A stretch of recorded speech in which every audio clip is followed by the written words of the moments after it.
Hello, welcome to Hi. the first episode of a new series that I'm going to be calling Playable or Poodoo. My name's Mike, Mobius1 on YouTube, Twitch, and Discord. Why don't you go ahead and describe who you are? Hey, I'm Andrew. I'm sort of a lifetime card gamer. No one else really. Just a guy. I'm pretty much terminally offline at this point, so I don't have any social or anything. Gotcha. All right, so we haven't officially met, but we both attend the same local game store. I believe, correct me if I'm wrong, your primary trading card game at this time is Magic the Gathering? Magic. Yep, I've been playing Magic for a long time, like 20 years. Wow. Okay, cool. Now, when I reached out, you did say you have tried, or you have a very limited experience with Star Wars Unlimited. Is that correct? Yes, yeah. So I've tried tons of card games. I love trying card games, and I did play in the pre-release for the first set. Okay. And I bought the pair of starter decks for that set, and I played them twice, I believe.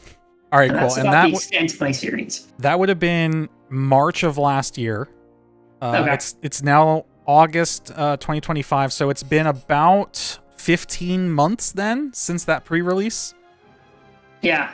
And does that sound how about many right new to you? sets do we have? 4, 5? We are currently on set 5. Yeah. 5. Okay. So, here's the idea. What the original idea is, I was going to show you an image of a card and have you use your experience and knowledge of Magic the Gathering and other card games to try and evaluate whether the card saw competitive play or not. Okay. After looking through the library, the database of cards, I decided it might be more interesting to show you 2 cards at the same time. So the gist is the same, and to make it a little bit more fun, I'm not going to tell you, I'm telling you right now that it is not one card is playable and the other is not. It could be they're both playable, it could be they're both not playable, or it could be one of each.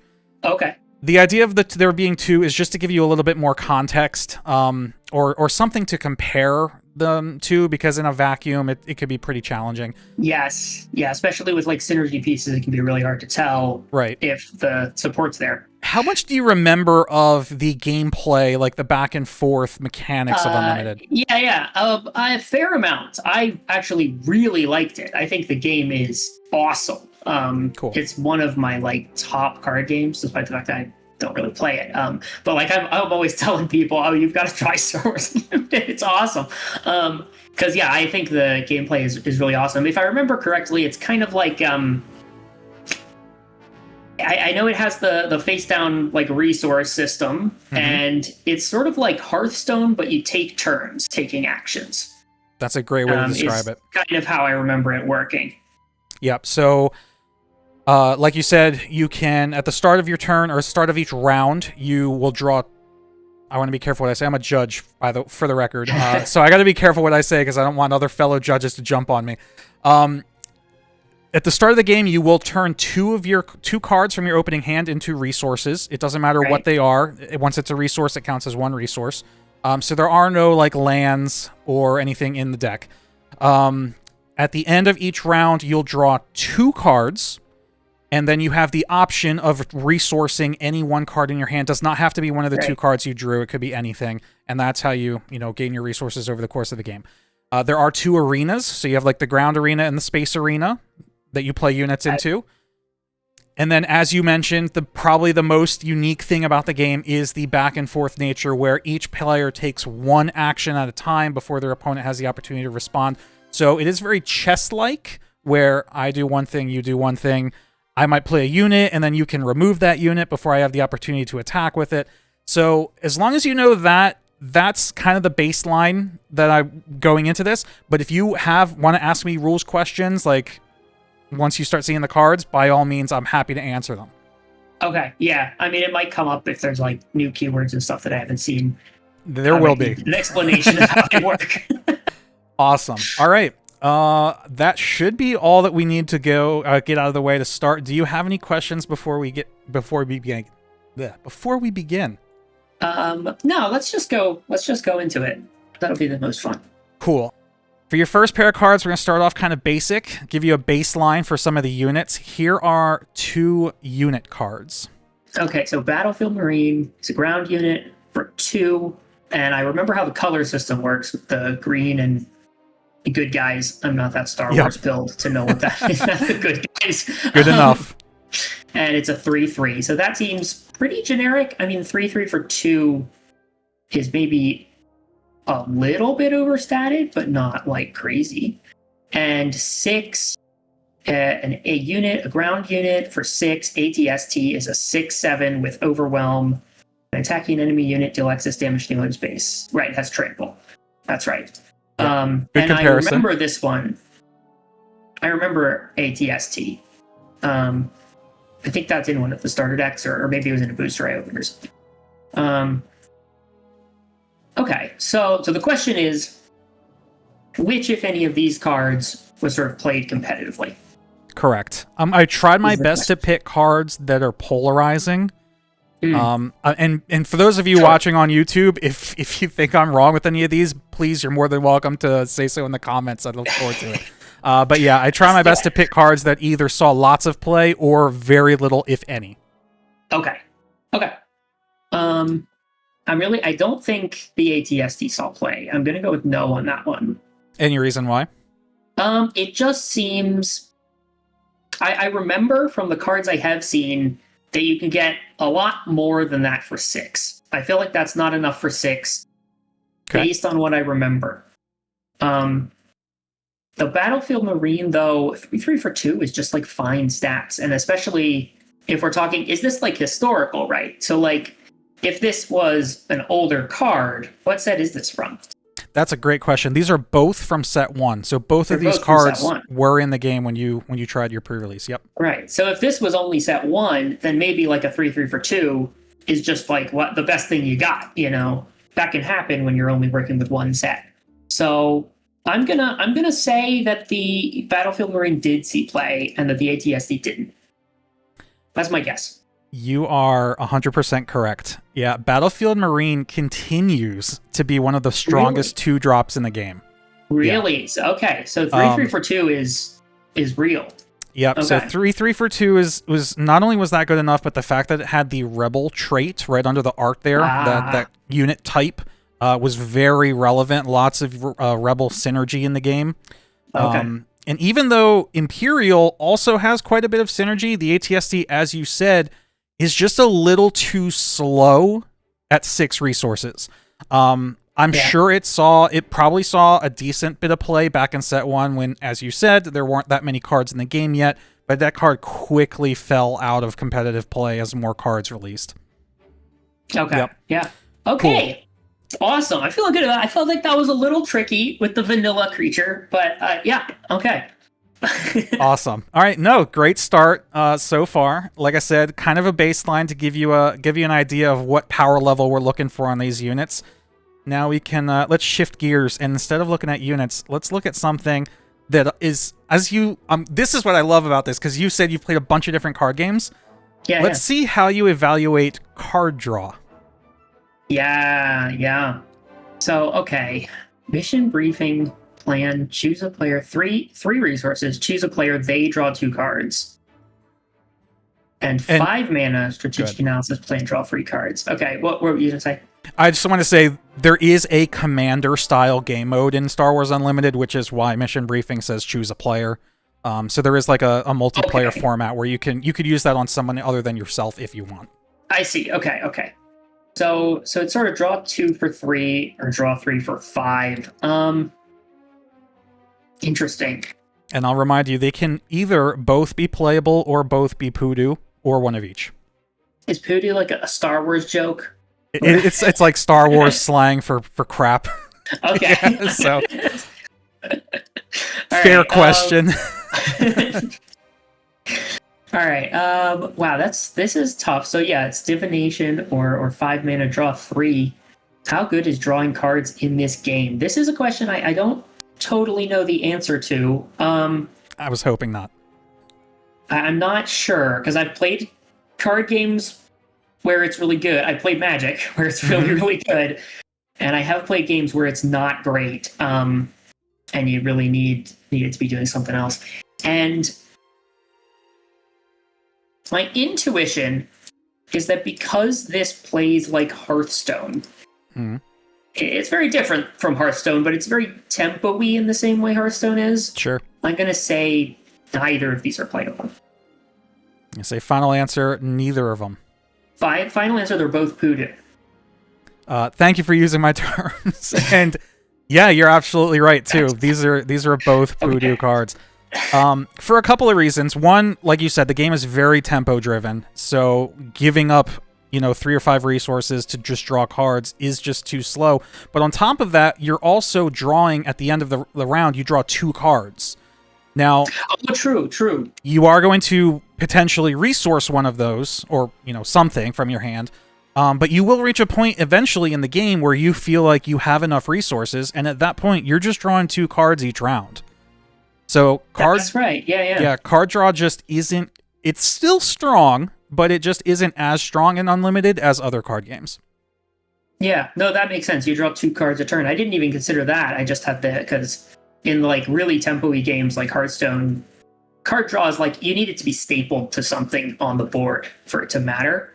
But that's a good point that like drawing 2 cards is that's what you do every turn. All right. So here's the third pair on the official lineup. So we did some vanilla units. We did card draw. Here's another important mechanic in a lot of TCGs. How playable do you think ramp is? Ramp. Okay. 3 mana resupply. Put this event into play as a resource. 3 mana Super Laser Technician, unit ground, 2/1. When defeated, you may put this into play as a resource and ready it. Yes, okay. Important distinction, resupply comes in exhausted or tapped. So when you play resupply, you cannot spend that resource immediately. I see. Okay. So resupply is tapped, and the Super Laser Technician is like a creature, but you don't get it until it dies. Correct. But then it's untapped. Correct. Okay, interesting. That is tough. Ramp is a tough one, because ramp is, again, going back to the Hearthstone comparison, if you're ramping into something good enough, it's absolutely busted. There was a lot of decks that were just crazy, and Hearthstone even caps at 10. Like, you can't go past that. Yep. But on the other hand, if you're not, like, there's no such thing as, like, mid-range tends to be not that great. You don't want to, like, ramp into a medium-sized thing because you always hit your land drop. So Correct. Getting 1 turn ahead, spending that time to get 1 turn ahead and fall behind on the board is often not worth it.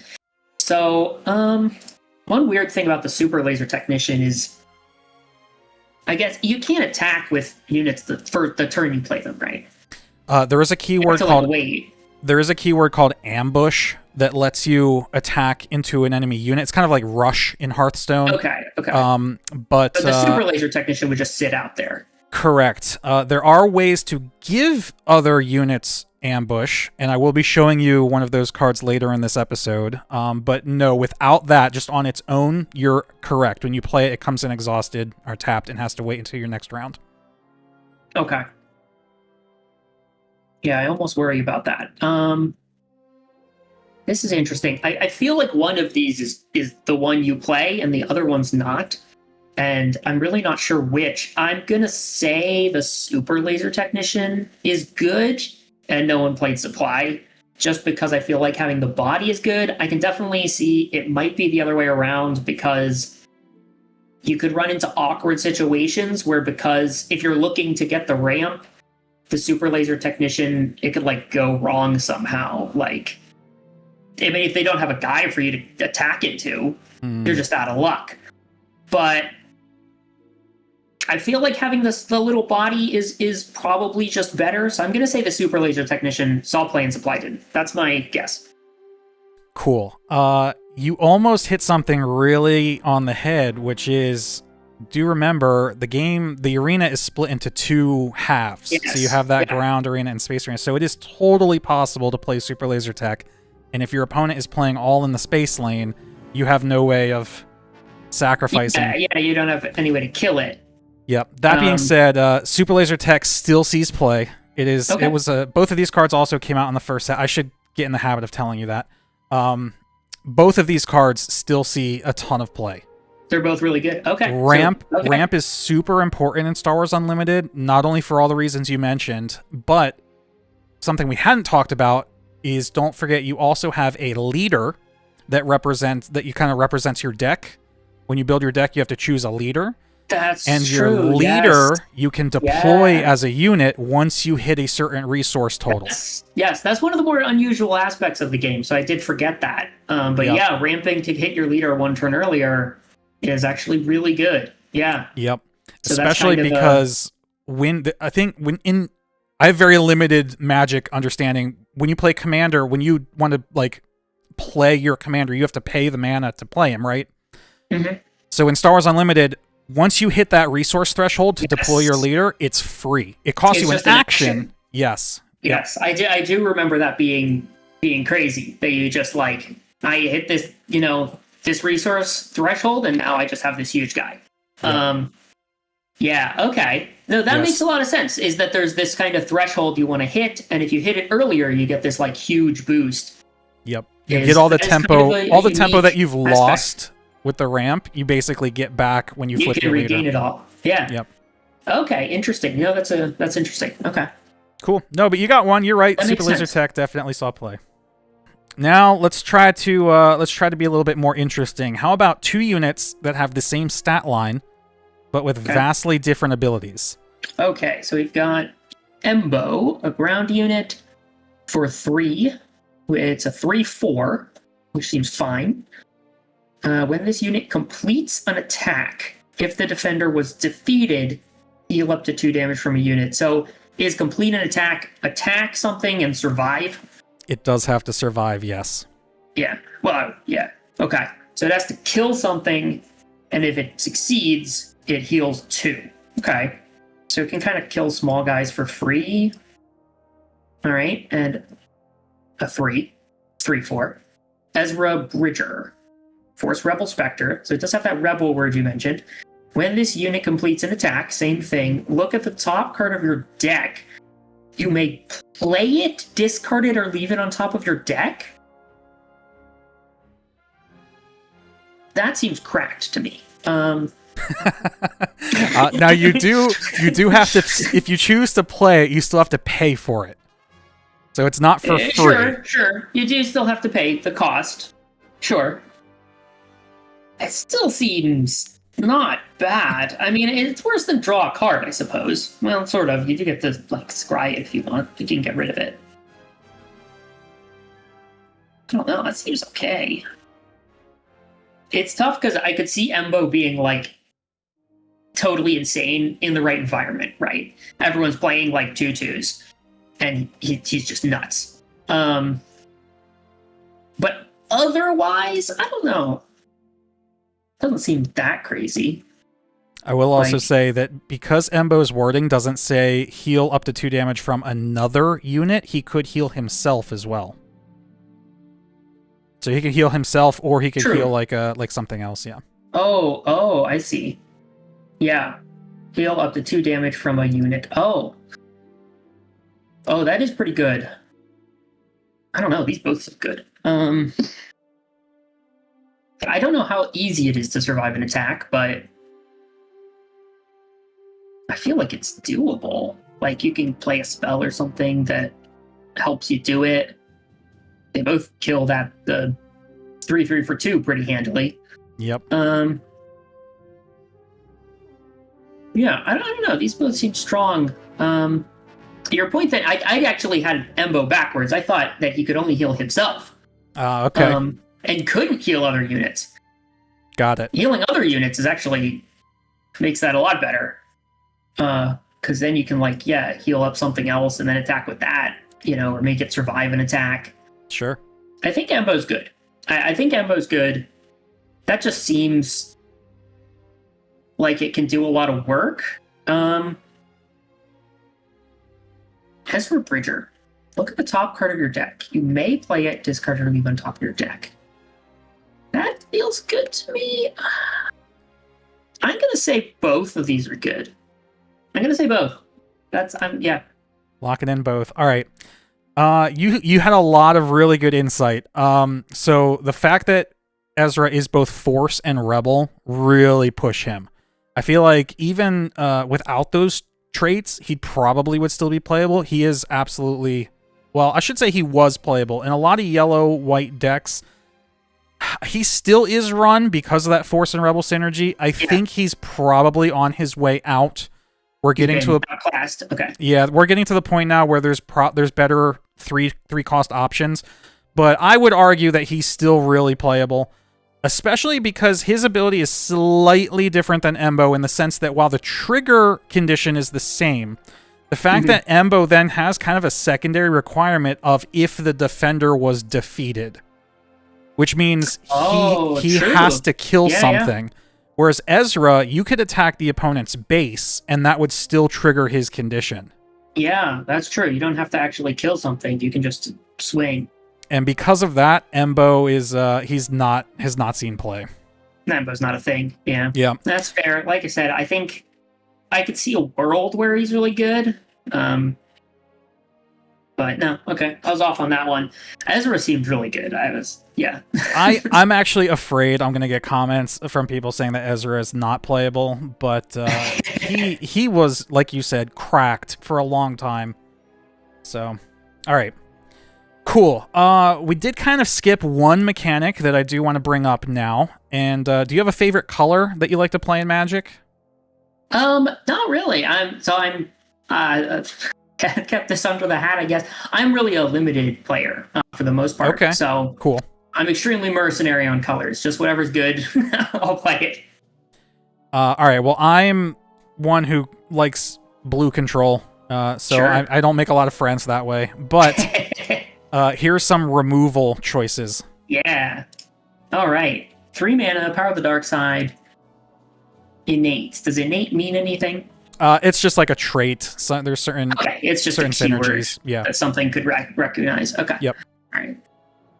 An opponent shoots a unit they control, defeat that unit. Okay, right. So this is a sacrifice effect. Like, they pick something and it dies. Yep.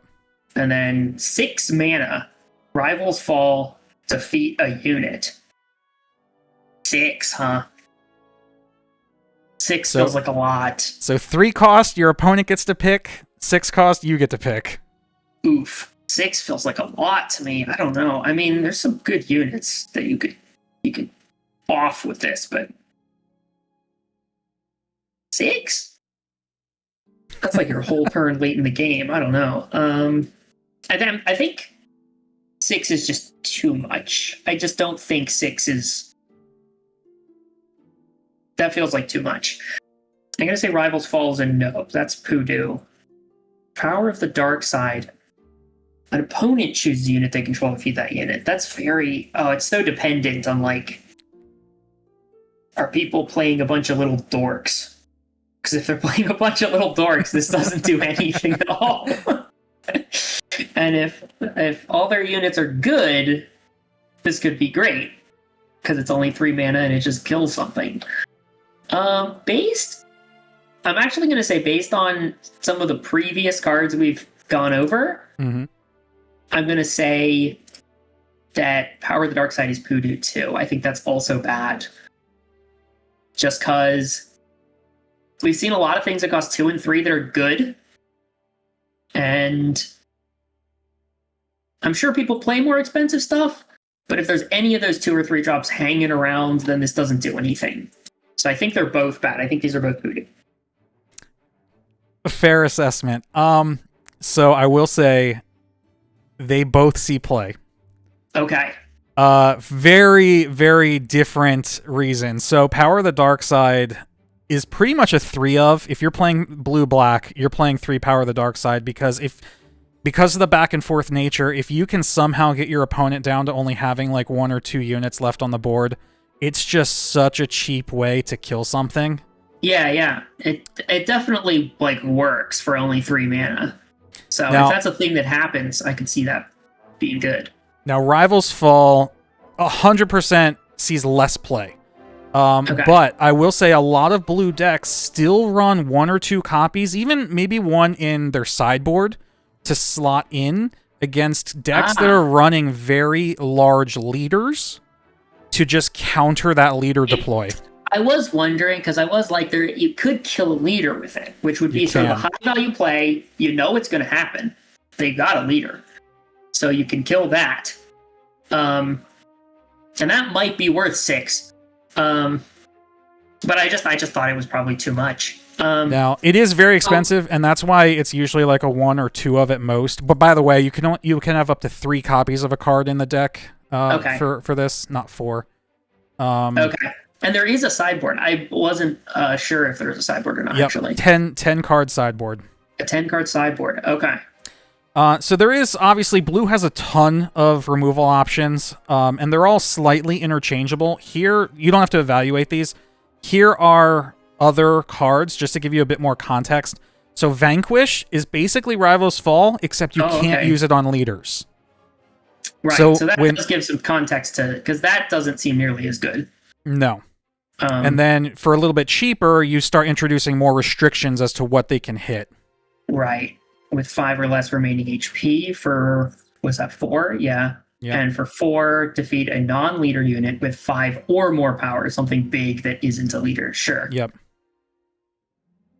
Yeah, so having that, like you said, 6 is very expensive for Rival's Fall, but having at least 1 card in your deck that can defeat anything without restriction can be very useful. Yeah, I guess the context of, like, how many other cards can even, like, how many other sort of event cards can even defeat a leader?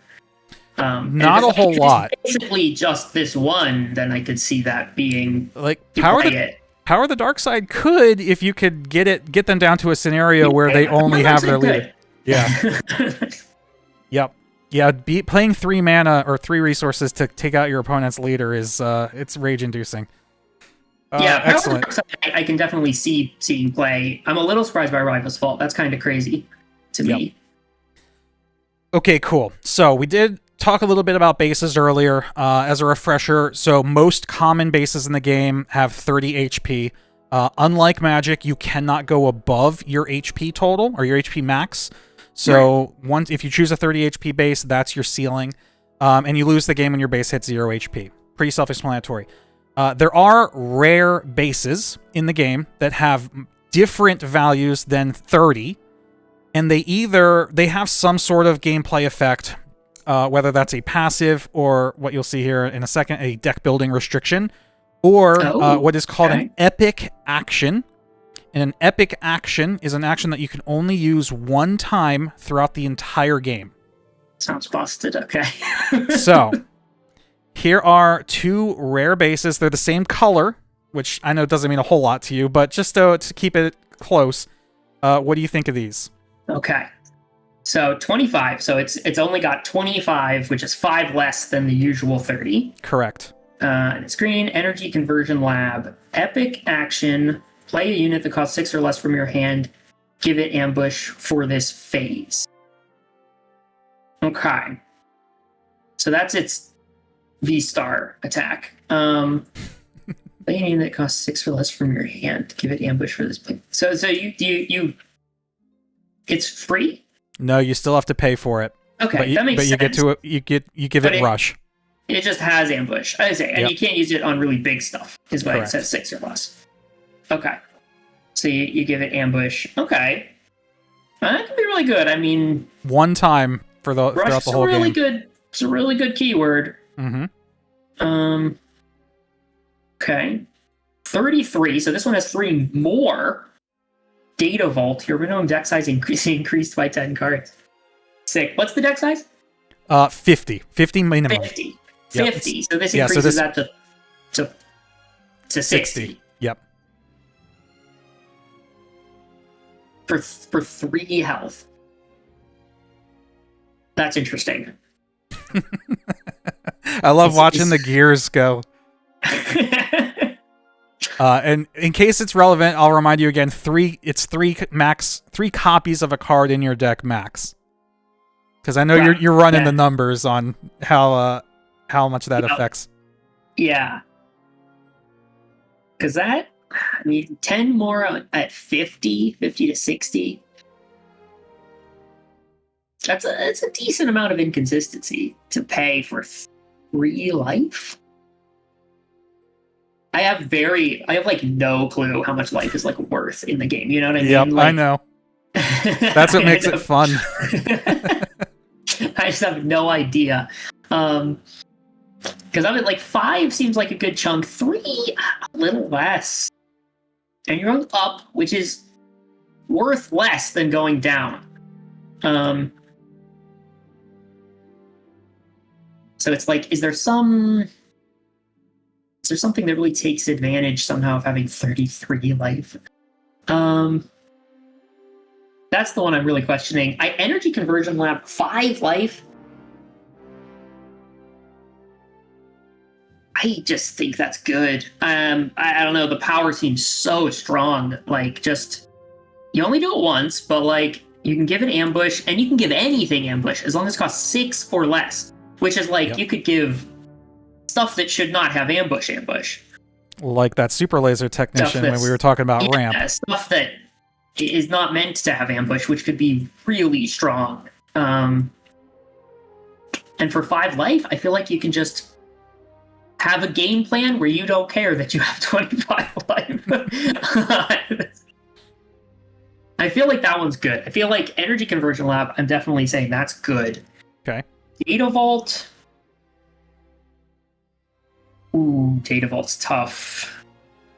Yeah, feel free to ask me, like, if you're thinking of magic mechanics that might make it better, feel free to ask me if that exists or something. I'm like wondering if there's sort of specifically some kind of healing strategy or any cards that, I don't know, care about how much life your base has. Like, does this do anything but give you 3 more life? There are cards in the game. There's plenty of cards in the game that will heal your base. Restore is a keyword that basically is basically on attack, heal your base for X amount of damage. Okay. Having a little more cap for that would make those cards a little better. Green does have access to that as well. Okay. What was the other thing you asked? It wasn't tutoring. It was. It doesn't even care about like the total. Oh, number. How much damage? Like, does having 33 instead of 30 do anything besides give you 3 more? No, there are a couple of cards in the game that might say, like, if your base has 15 or more damage on it, gain something or do something. 15 or more damage on it, which wouldn't. Correct. It wouldn't matter. What the total is. No, it just gives you a bigger buffer between hitting that threshold and losing. Right. Okay. I gotta say no on Data Vault. I think that's a meme. I feel like the inconsistency of the deck size is just probably not worth the 3 life. Unless there's like a really hardcore green control deck. But even then, I don't know, the card pool's so small, like you can't. I think that's Poodoo. I don't think that's a thing. I like Energy Conversion Lab. I don't like Data Vault. That's my guess. Gotcha. All right, cool. Energy Conversion Lab came out in set 1, so that's been around since the beginning of the game.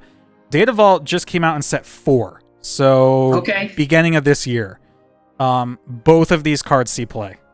Okay. Wow, that's crazy. Vastly different, like you pointed out. One is less than your standard health, and one is more. But they both see a ridiculous amount of play. Honestly, it's hard to even say which one sees more at this point. It's a pretty even split. If I had to pick one, believe it or not, I think the meta is shifting towards Data Vault being the better of the two.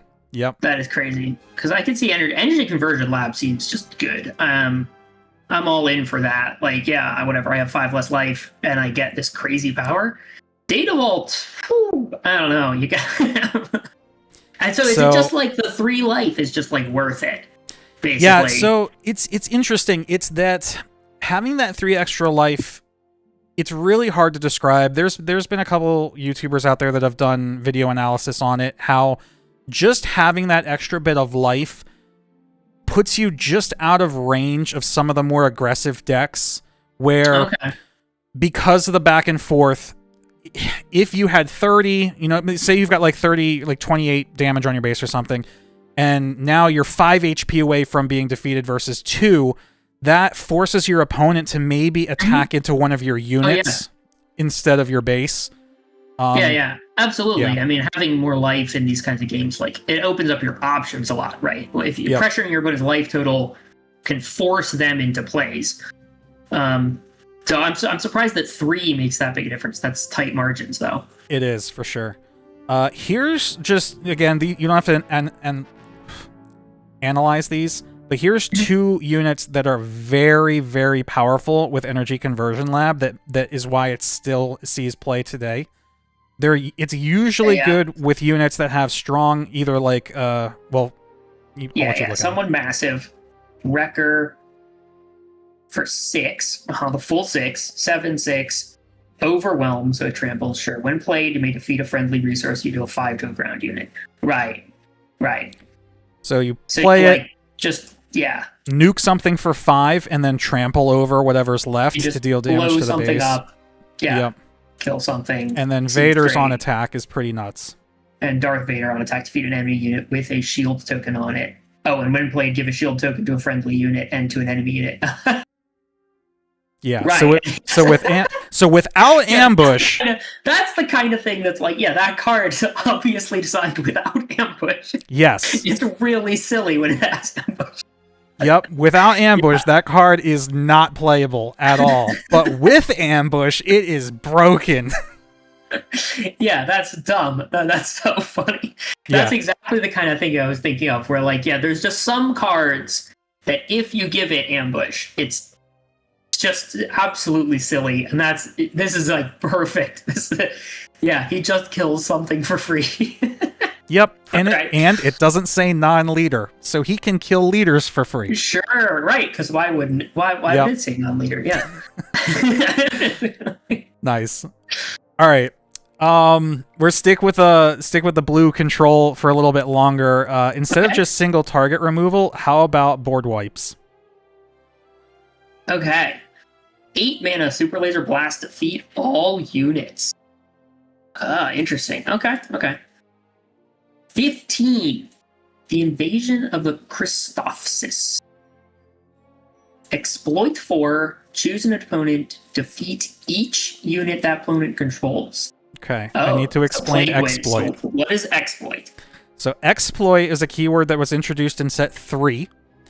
And what it says is when you play that card, you can defeat up to that number of friendly units. And for each friendly unit you defeat, you reduce the card's cost by 2. By 2. So you can, when you play that, instead of paying 15, you could kill or defeat 4 of your own units and cut its cost from 15 down to 7. But you could also do any number of friendly units in between. You can discount it by up to 8. Yep.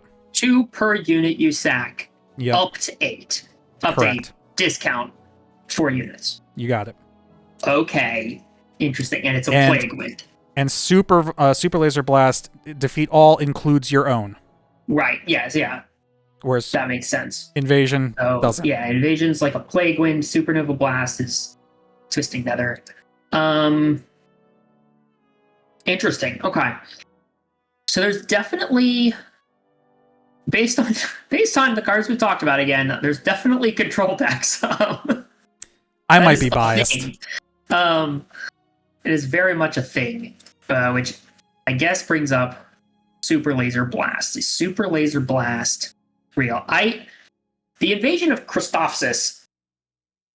How much? Okay, it's, if I exploit 2 of my own things, it's 11. Yes. If I exploit 3, it's 9. Again, the margins are pretty tight. This feels like a well-designed card. It feels like a very well-designed card. I think it's good. I think it's really good. I guess my reasoning is 15's. I'm pretty sure 15's ludicrous. It is. Yeah. I think this might be the most expensive card in the game, just at face value. Yeah. Okay. Plague Wind is a crazy effect. It's just, it just wins. Okay, here's a question. Mm-hmm. How much, are there tokens in the game? There are tokens in the game. So There set are 3, tokens. both set 3 and set 4 had added token units. They're all currently they're all either 1/1s or 2/2s. Okay, and you can make them with blue cards. Yes. Okay, Would you like to see an example? I'd love to. Let me see if I can find one real quick. Create. What's a good example? So here's a cheap example. Let me find one more just so you have something else to see. When defeated, create a battle droid. So he's two. Battle droid is a 1/1. Okay, wartime trade official, 2 resources. He's a 1/3. When defeated, create a battle droid token, which is a 1/1. Yeah, that's the kind of thing that would make invasion pop off.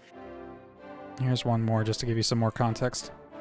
7 mana unit ground, multi-troop transport, exploit 2.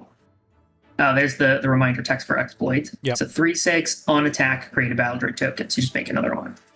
Just spits them out. Okay. I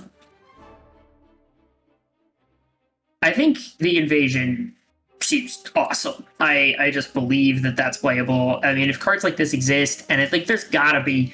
I don't even need to I don't even need you to tell me this. There's got to be other cards that also love to die. We've seen a couple of them already.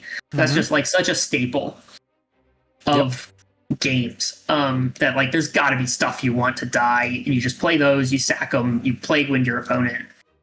They die. I don't know. That seems awesome. Super Laser Blast. That one's a little tougher. I think it did see play. Why? I don't know. I just get a vibe. 8 is a ton, but I feel like this is from the first set, right? Super Laser Blast is from the first set. Invasion is set 3. Invasion set 3. Okay. Yeah, I feel like Super Laser Blast probably saw play at the very least in earlier control decks. I don't know if it's still seeing play now. Maybe it's been kind of outclassed by stuff like Invasion. But I feel like this was sort of the only way to do this effect. 8 was a ton, but you played it because it worked. So I'm going to say they were both played.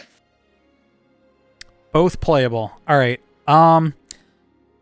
Super Laser Blast definitely saw play early in the game's meta, and it still sees play because if you're playing a hard control deck, which they do exist, you're not going to have units of your own to exploit to get Invasion's cost down. Sure. So paying 8 to just wipe everything your opponent controls is what you said was Plague Swarm? Is that what that was? Plague Wind is the Plague magic Wind? card. Plague Wind is destroy all your opponent's creatures. Yeah. It's basically that if you don't have any units, right? Yeah. Oh, absolutely. I mean, Wrath of God. Yeah, it kills everything. Like I said, I figured it would saw play because it's if there's some kind of control strategy, you want this effect. Kill everything. Right. That's really good for you. It's interesting. I didn't know there was hardcore no unit strategies, or very few. That's interesting. There's very few decks that can still pull it off, but there are a couple of them. I tried it. Win? Surviving until the high resource count, and then dropping late game bombs. I can show you some cards. So to finish up your analysis, though, Invasion of Christophsis, unfortunately, it really has not seen play.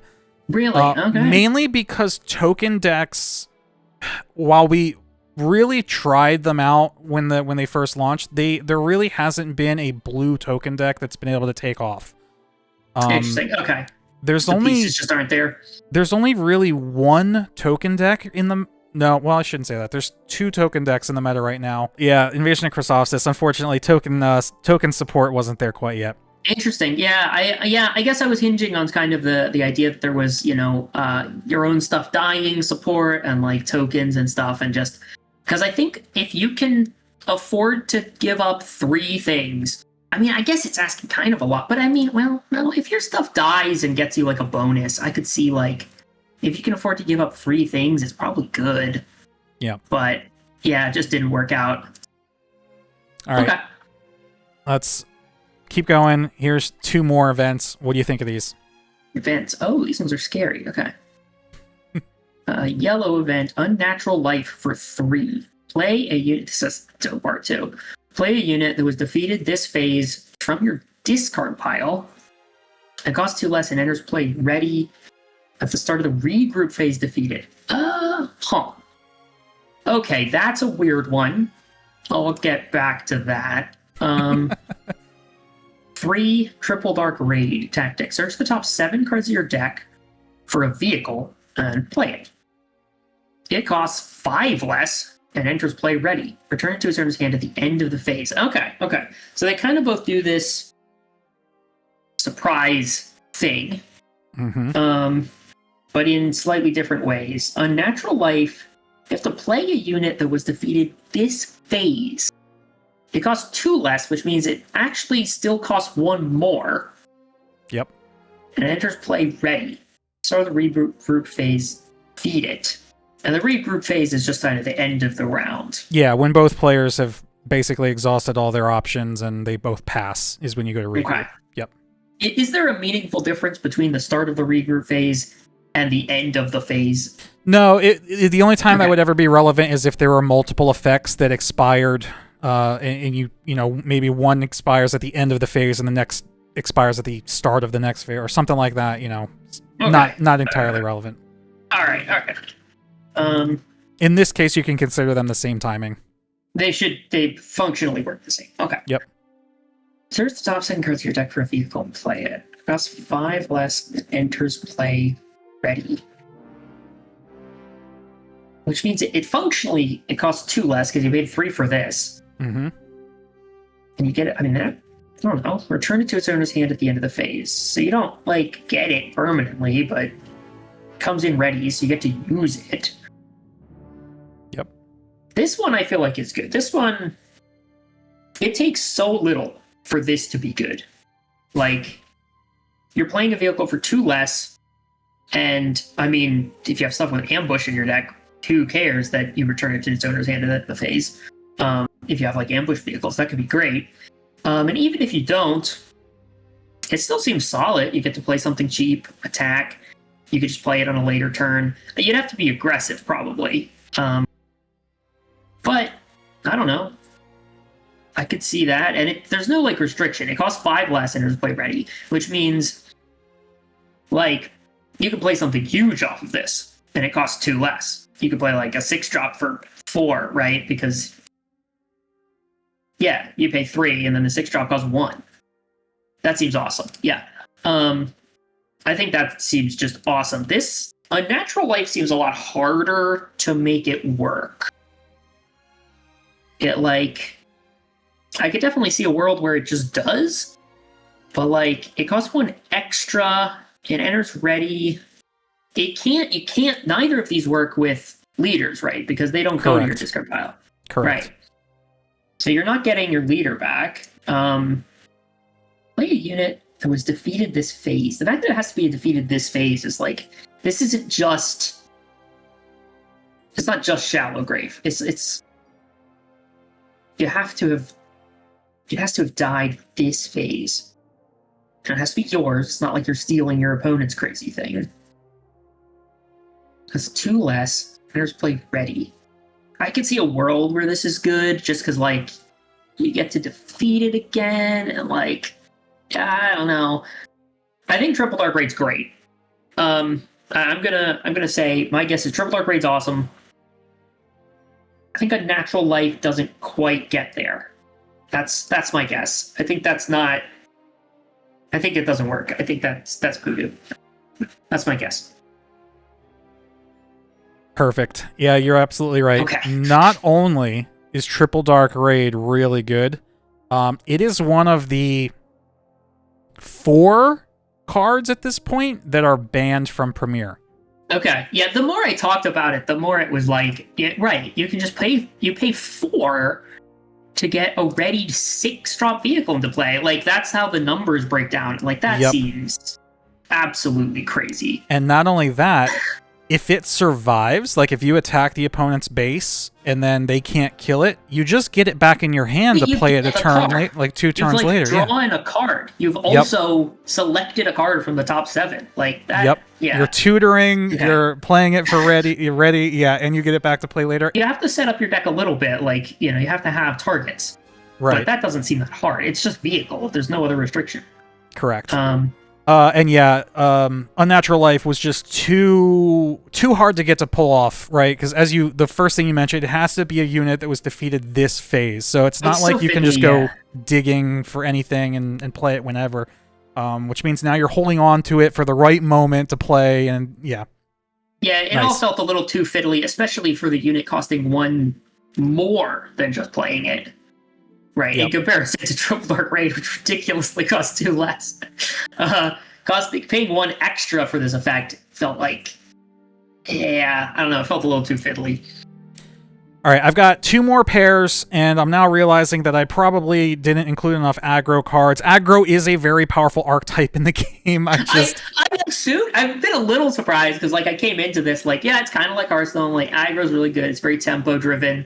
It's you know what? While you're evaluating these next 2 cards, I think I might go find an aggro pair just so we have something to talk about. But all right, here's your next 2. These are again really late game control bombs. What do you think? I was like, Star Wars is the grindiest game in the world. All right. Giant spaceships. Okay. 11 cost space unit, the Finalizer.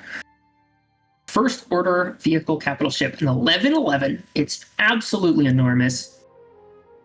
11 is pushing it. Overwhelm. Right, says Trample. Sure. When played, choose any number of friendly units. Each of those units captures an enemy non-leader unit in the same arena. What does capturing mean? Okay, so when a unit captures another unit, you take the captured unit, you remove all upgrades and all damage from it, so basically wipe it clean, and you place it face down beneath the capturing unit. So you're basically removing it from play. But now when that capturing, the captor, is either defeated or basically when it leaves play, the captured unit returns to play tapped. Okay. So sure, it's a temporary removal. I recognize this ability. I've seen this on Magic cards. Yeah. Okay. Fiend Hunter. It says Fiend Hunter, I think. Okay, so choose any number of friendly units. So you have to have the units. But if you do, and it includes this, so it's doing it at least once. And if you have 1 or 2 more, that kind of wipes their board out. Yeah, they do have to be in the same arena, which is interesting. Okay. All right. And another 11 drop, the Executor, giant spaceship, 12/12, one bigger, with Overwhelm. When played on attack, when defeated, create 3 TIE Fighter tokens. Okay, so these are just giant ships. Which of these is good? This is interesting because they're similar in that they're enormous bombs. Yep. Okay. Which enormous bomb is good? I feel like what's interesting with this one too is they feel similar enough in terms of hugeness and value that I'm not sure if it's likely that both see play. Maybe. Finalizer does do something pretty unique. Which it could be Executor's kind of your standard one, and Finalizer does the thing.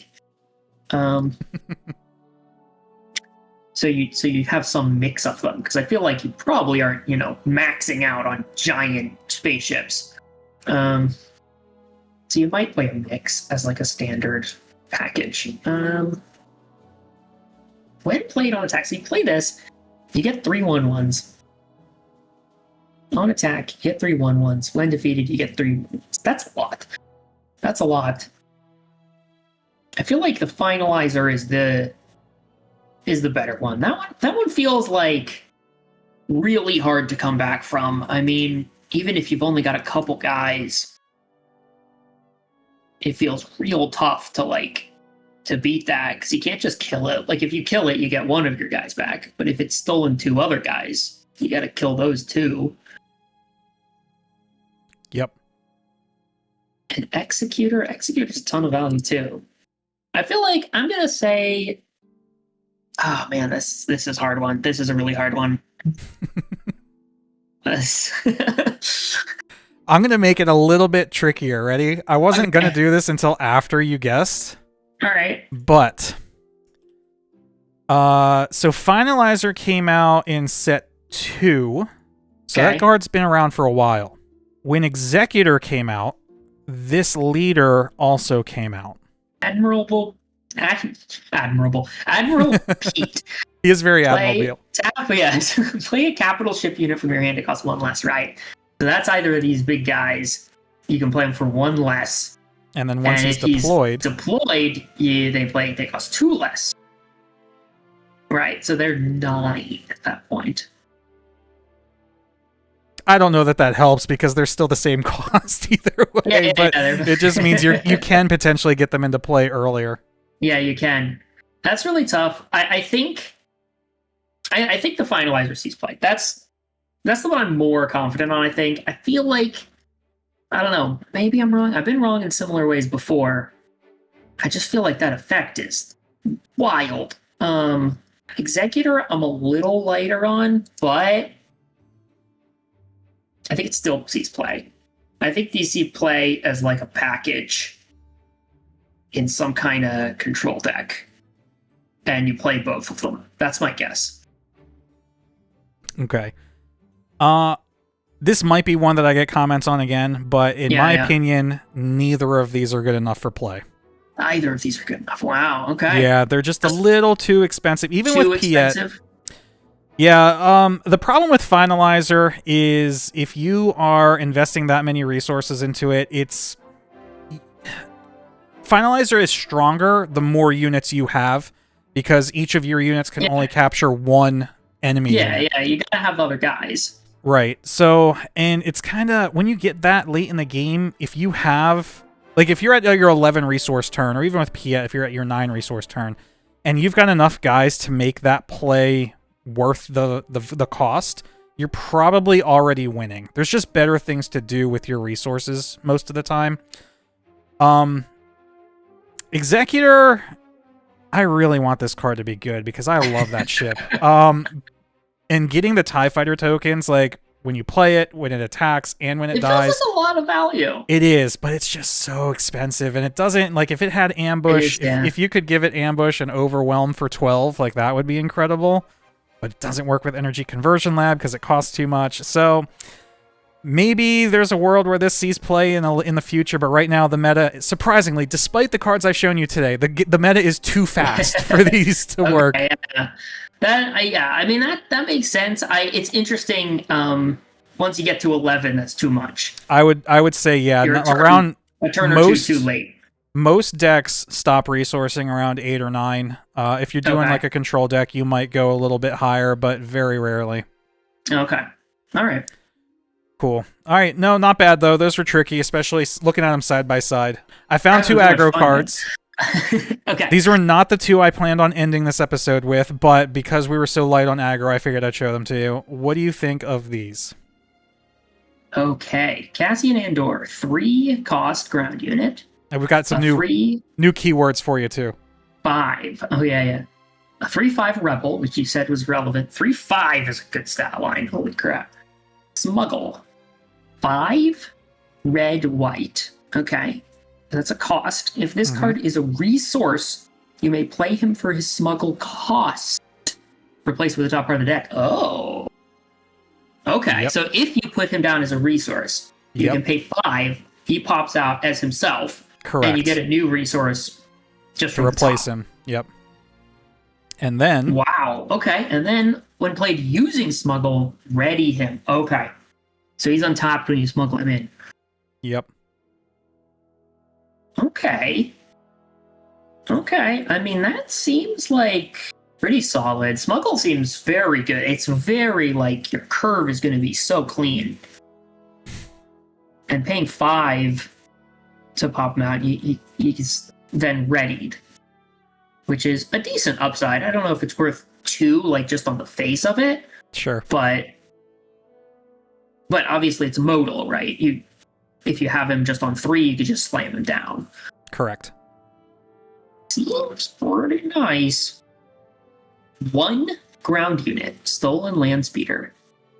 A 3/2. Okay. Underworld vehicle speeders. This is a 3/2 for 1. When played, if you play this unit from your hand, an opponent takes control of it. Okay.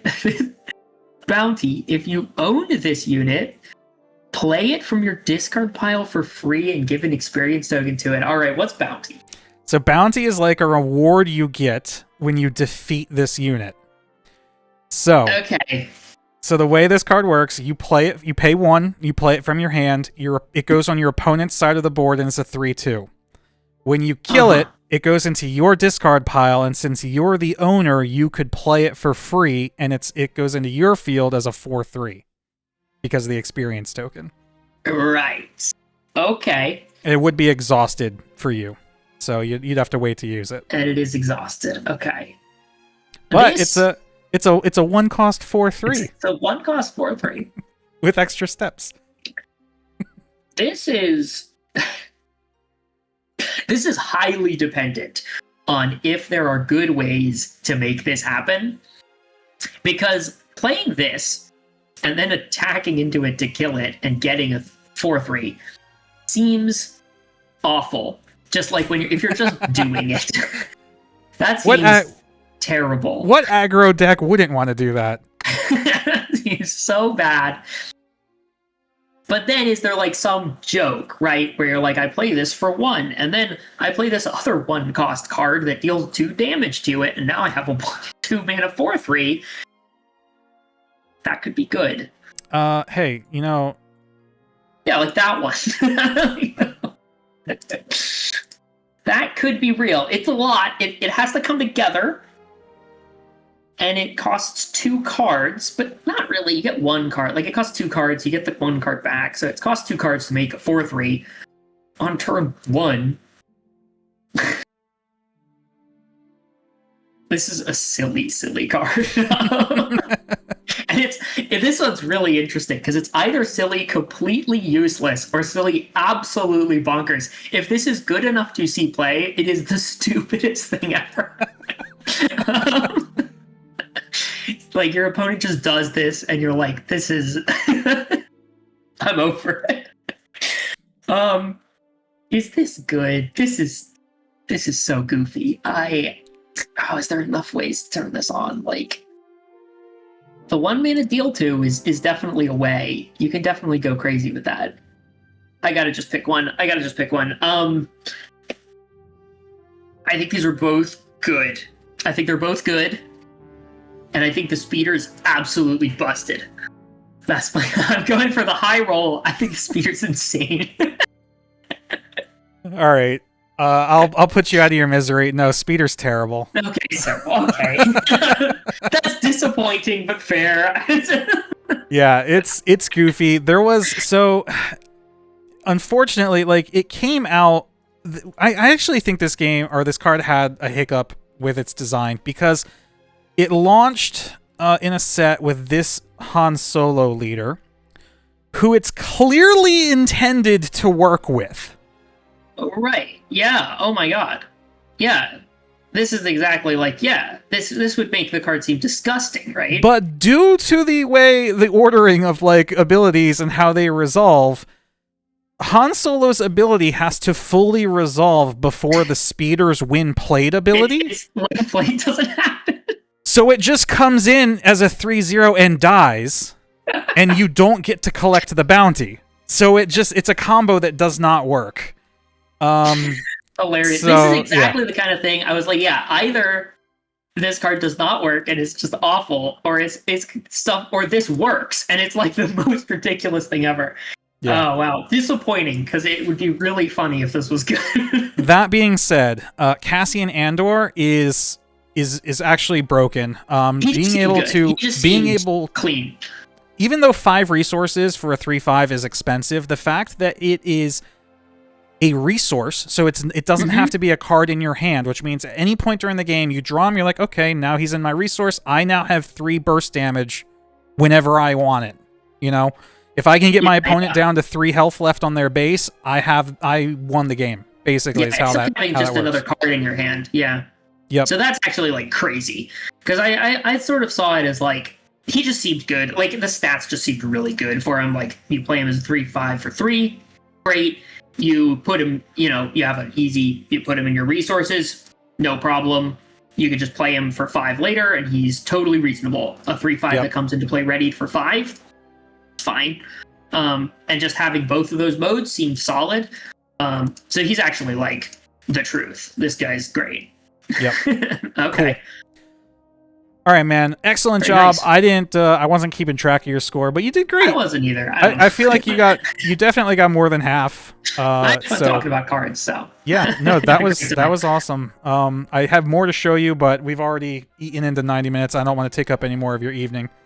Yeah, but for sure. Definitely thanks for coming in and doing this with me. And if you ever want to swing by Laz and play some Star Wars sometime, I've thought about it. I've seen you in the Discord and been like, wow, I should come out. And I know I saw you because I know you opened product for the channel, I guess. So I saw you were like giving away sets of commons and stuff, and I was like, yep, I wouldn't mind a set of commons. I'm going to be putting together some bulk decks and just carrying them around with me in case new people show up. So yeah, definitely. That'd be awesome. Yeah, I'd love to come out sometime. I think that'd be really fun because I do think the game is really fun. I learned the rules and I was like, this game seems excellent. Like this seems like a really good one. So I would love to come out. I sort of want to mention something about me. So like I said, I'm a limited player. Mm-hmm. One of my things is I like to try tons of different card games, and it's real slow going. It's real hard work. But one of my kind of fantasies, one of my dreams, is sort of building cubes for like every one of these games.